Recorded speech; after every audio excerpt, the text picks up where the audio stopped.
Action, film.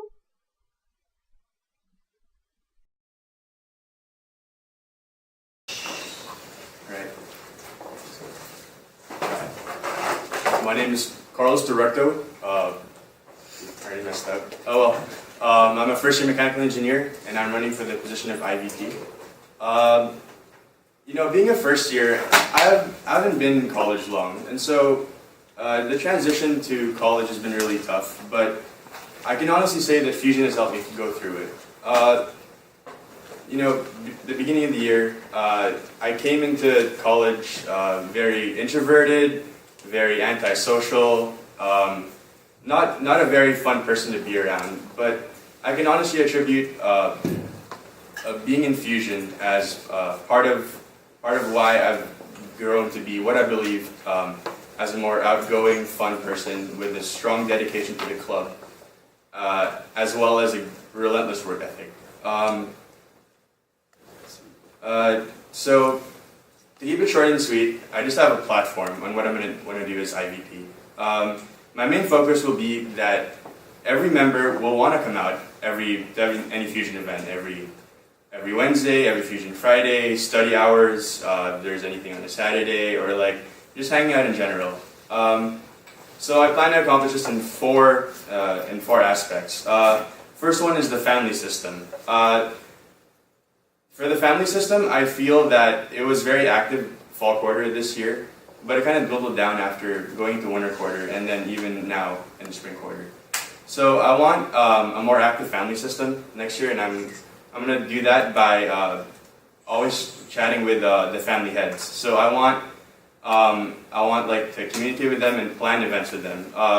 Additionally, I actually want the activities coordinator to go with me and plan these activities for families. I also want some family mixers and all that stuff put in there.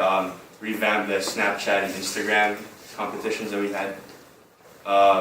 The second aspect would be the membership recognition program. We only had 3 mercs this year, myself included, and I feel like more members need more recognition. And so that's the second part I want to address. Third part is the internship program. As an intern, I feel that I've gotten really close to my fellow interns as well. But I want to stress that I want more skills and more out of that next year by doing workshops and all that stuff, like Photoshop and the poster workshops. The fourth part is winter retreat. I do not want, as good as they are, I don't want bread sandwiches there. And I literally don't want one person to have a lot of spam to take home. But with all that said, I'm ready to be your IVP next year.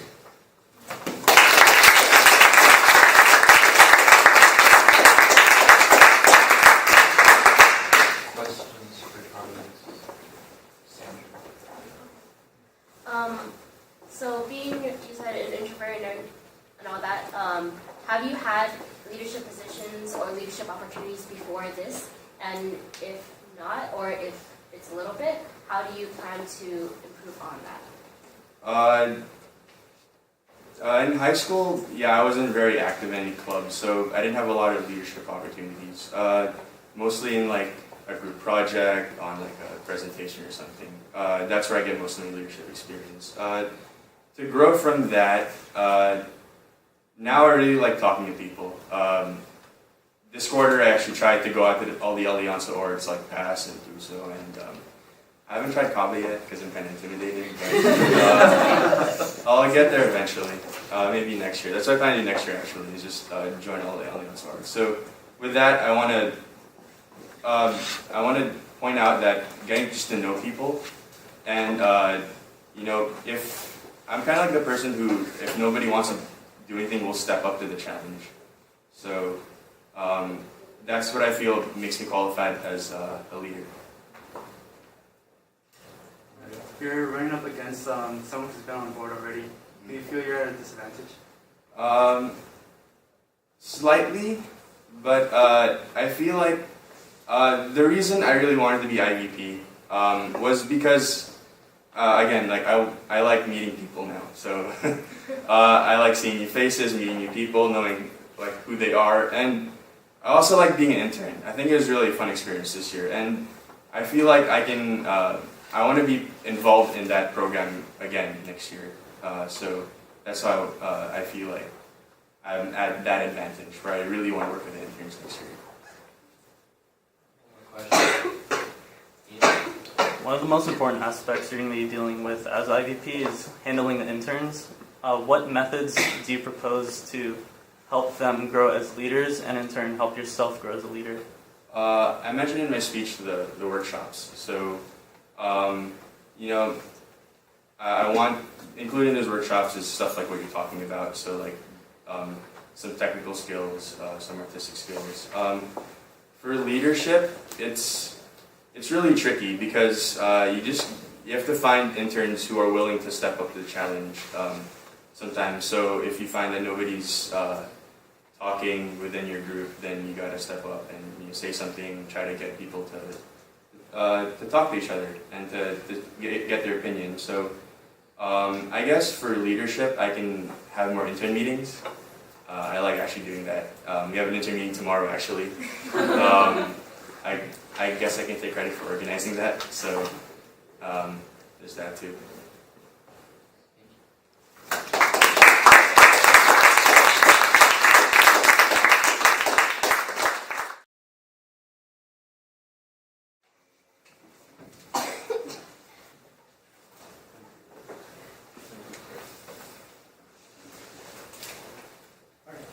Despite the disapproval of adults and experts, I run to demonstrate that I can run through adversity.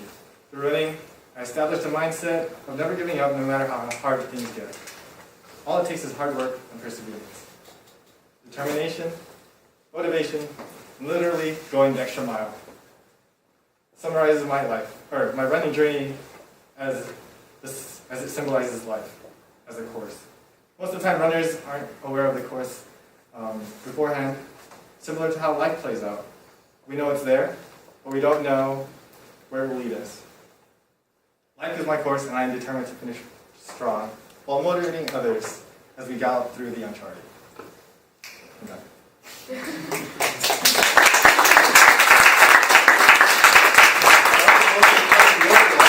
Yeah. Okay.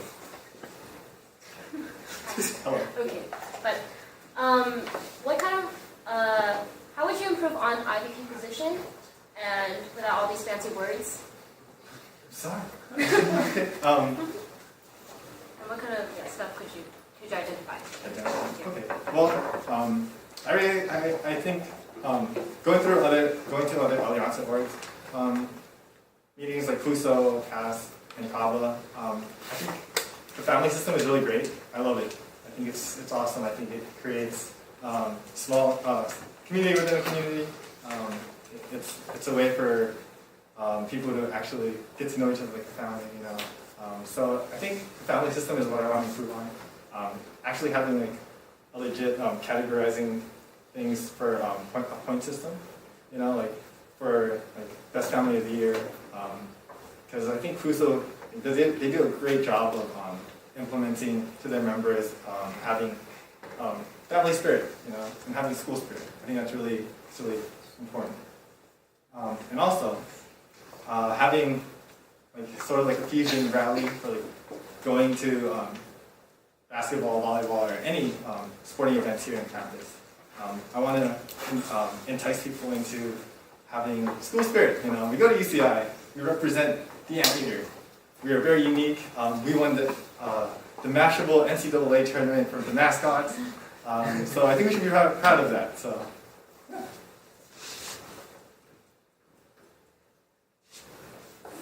Great. Go bring me that question. No, it's okay. You're too kind, bro.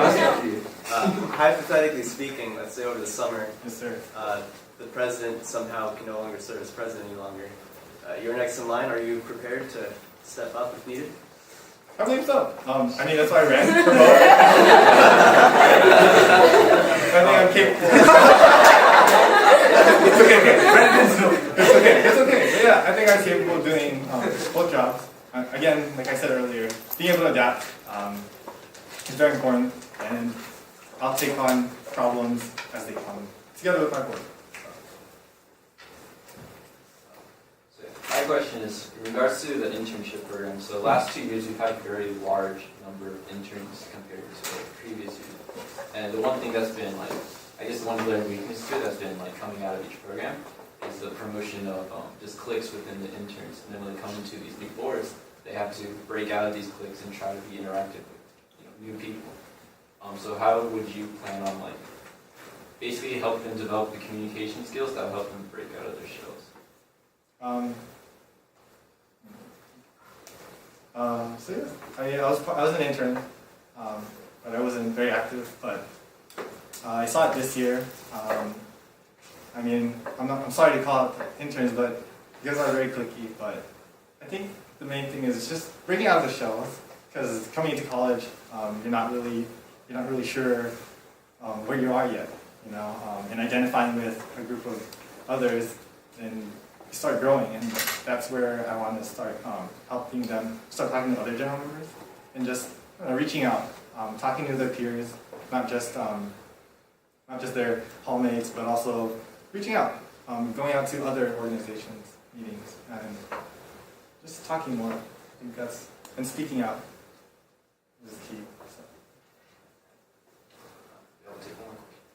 As IVP, you're going to be working with a bunch of different people, the interns, you have to work with all the families, and you said yourself that you work better under pressure, but these are more geared towards planning ahead. How do you plan on approaching these aspects of your position? Okay. Well, like I said, I like to adapt. So what I'd like to do is speak with Joe and other previous IVPs and see how I can plan out these things. Try to provide a plan of attack, I guess, better. And I think speaking to others about their experiences on board and asking a lot of questions is very important, because it's a different aspect of fusion that I've only seen as someone who's watching. So actually being there, it's very different. So I think asking a lot of questions is going to be my main go-to.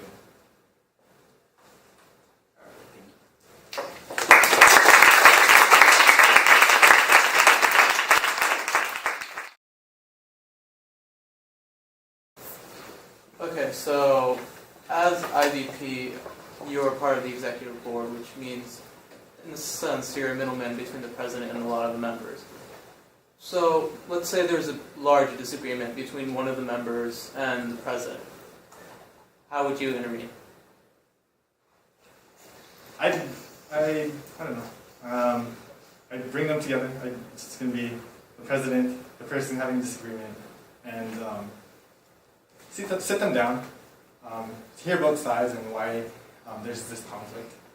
I mean, depending on what it is, whether it's feelings or just different ideals, I guess. I think finding a middle ground is very important. Compromising for both, to find a solution for both that helps each other or helps everyone be happy. Having that mindset and not just trying to gear towards either being a board member and trying to agree with the president, but having it both ways. You can guns in there.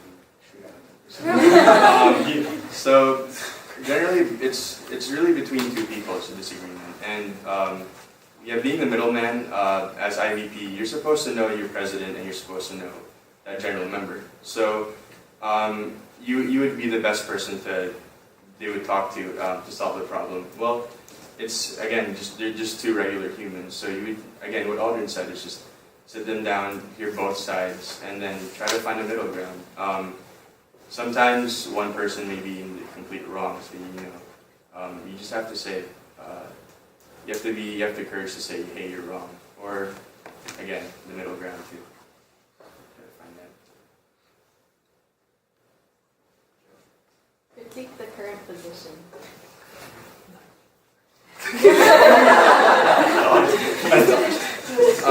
I think the current internal vice president does a pretty good job.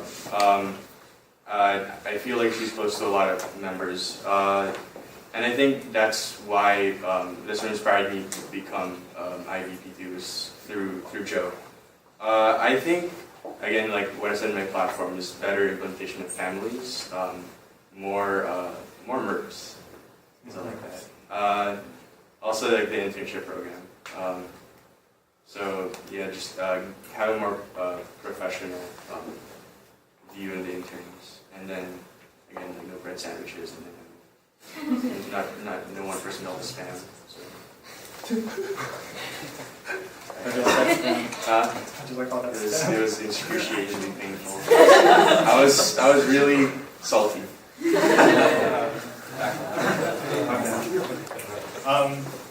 Like Carlos said, I really applaud Joe. I think she did a great job, an amazing job with the interns. They're very talented young individuals. She did a good job of reaching out to them. And that's what I want to do. You know, being able to do one-on-ones, speaking with the general members, and I don't know, reaching out beyond just the interns, because I think even the general members deserve to feel their importance. You know, so.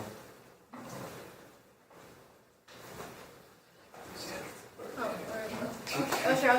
This is a quick question. Okay. So with every family system that I've been part of, there's always been the lull within the middle of the year. And there was one fusion families this year, either with family heads being busy or just many different other complications or troubles. How do you plan on tackling the lull in the middle of the year?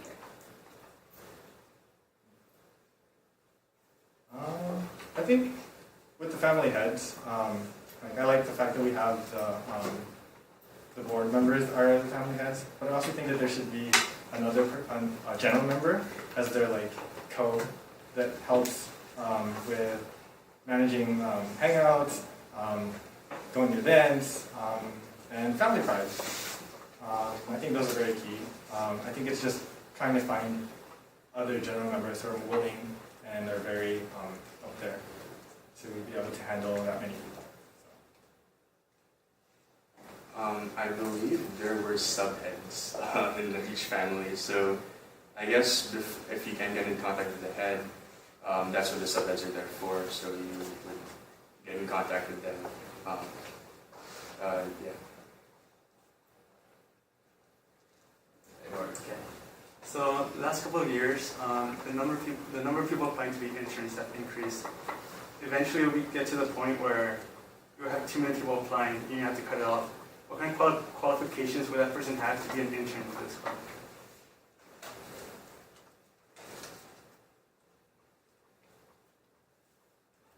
I started. Let's see. I guess, someone who isn't an introvert, like they try to reach out to people and get to know people. So if they want to be an intern, obviously, like they need that person. I would choose to be an intern. I guess I'm just looking for someone who seems like they have a good work ethic, and they seem I guess they just look like they have potential in them. I don't know if it's just something you see in people.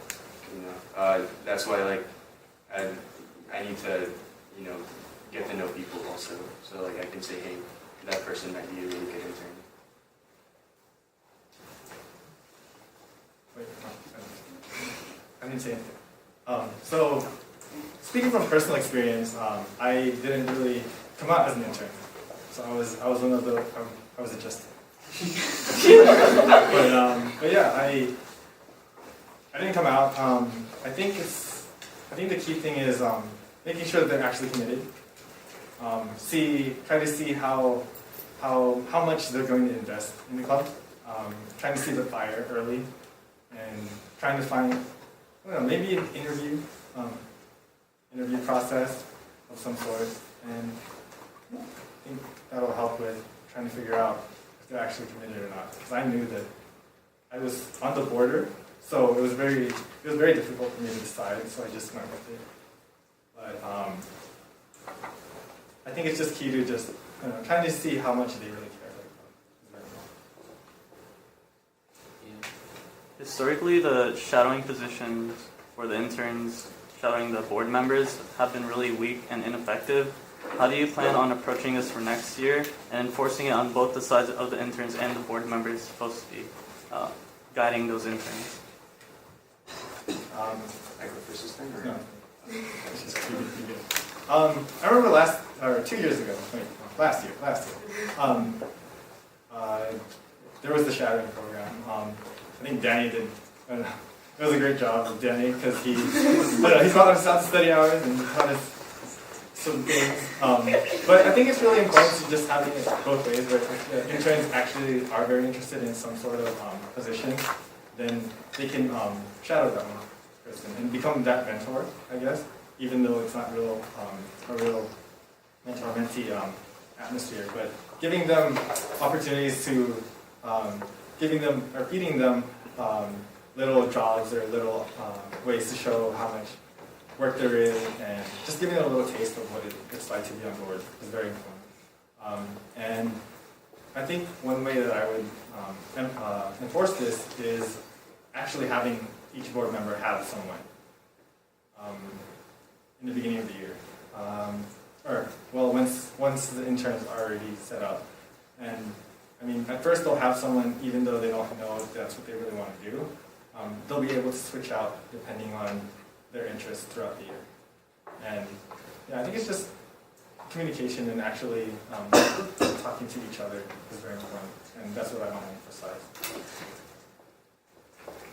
So going off of that, actually that's what I forgot from my platform. For the shadowing program, I actually got this from Joe, where the 2 to 3 weeks, interns can shadow a different board member of their choosing. I know for personal experience, I shadowed Matt fall quarter, and then look what I'm running for now. So maybe like in every 2 to 3 weeks, give the interns a new board member to shadow. See what they like, try every position, and then at the end of the year, they know what position they want to run for, if they choose to do so. So I'm going to take the last question. So at least for the IVP position, from my perspective, the problem is not what happened within the club, but rather what happened on the board. I feel like IVP position was very lacking in leadership, and as the second highest position on the board, you have to be the one who steps up when maybe the president isn't maybe not being as communicative, or just needs help. So what qualities can you present, or what qualities do you possess which can help support a president that may need you but may not say it? From the 3 people that are running for president, I think I'm pretty close with all 3 of them. So I'll be their friend. I think I'm a really good listener for the people. So I can step back and kind of view their problems. I can also be honest with them and tell them, hey, I noticed you've been this. Is there a problem? I can be upfront with people, and especially the president. So if he or she has a problem, then I'm their friend, so I'll be there for them. And as an internal vice president, I'm also in charge of keeping even the board members happy. So it's also part of my job to make sure that the president is happy as well, is content. To me, I think what my biggest thing is, I'm always willing to go above and beyond to serve someone else. To me, I find true happiness in serving others. So helping my friend or president over is one of the key things I can do. I'll stay up late. I will get rid of whatever crap that I don't have to do and just blow it all off just so I can help them. No matter, even if it's not just the president, it could be any other board member. It's just helping them trying to find the perfect balance, trying to help them get back up on their feet, and just trying to, just being there, and again, speaking up, taking a position in speaking out and trying to have everyone voice themselves.